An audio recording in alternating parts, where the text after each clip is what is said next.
गुलबर्गा शहर से 4 बहादुर पुलिस अफसरों को बेंगलुरु में TV9 सैल्यूट अवार्ड 2026 से नवाजा गया है। ये अवार्ड उन पुलिस ऑफिसर्स को दिया जाता है जो मुश्किल से मुश्किल केसेस को अपनी मेहनत, हिम्मत और प्रोफेशनल पुलिसिंग के जरिए अंजाम तक पहुंचाते हैं। आपको याद होगा, साल 2024 के नवंबर महीने में गुलबर्गा के जिम्स गवर्नमेंट हॉस्पिटल से एक न्यूबॉर्न बेबी के अगवा होने की खबर ने पूरे शहर को हिलाकर रख दिया था। एक मां की गोद से उसका मासूम बच्चा चंद ही लम्हों में जुदा हो गया और खुशी का माहौल देखते ही देखते गम में बदल गया। सबसे बड़ी बात यह रही कि मासूम बच्चा महफूज तौर पर बरामद हुआ और उसे उसकी मां के हवाले कर दिया गया। पुलिस की इस तेज़ रफ्तार, बेहतरीन प्लानिंग और प्रोफेशनलिज्म ने न सिर्फ एक मां की खुशियां वापस लौटा दी, बल्कि पूरे शहर का पुलिस पर भरोसा भी मजबूत कर दिया। इस कामयाबी को शहर भर में खूब सराहा गया।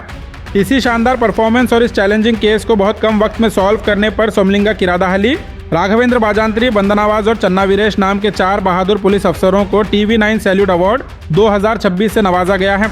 इस साल गुलबर्गा के इन 4 हीरोज ने साबित कर दिया कि जब पुलिस पूरी लगन, ईमानदारी और जिम्मेदारी के साथ काम करती है तो न सिर्फ जुर्म पर काबू पाया जा सकता है, बल्कि किसी मां की दुनिया भी दोबारा रोशन की जा सकती है।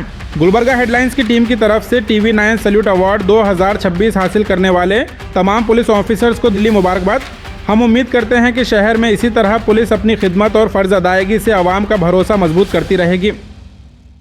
अल्ताइबा स्कूल गुलबर्गा का मशहूर इदारा, जहां qualified teachers, smart classes, library, science और स्पोर्ट्स ग्राउंड के साथ दीन और दुनिया दोनों की बेहतरीन तालीम दी जाती है।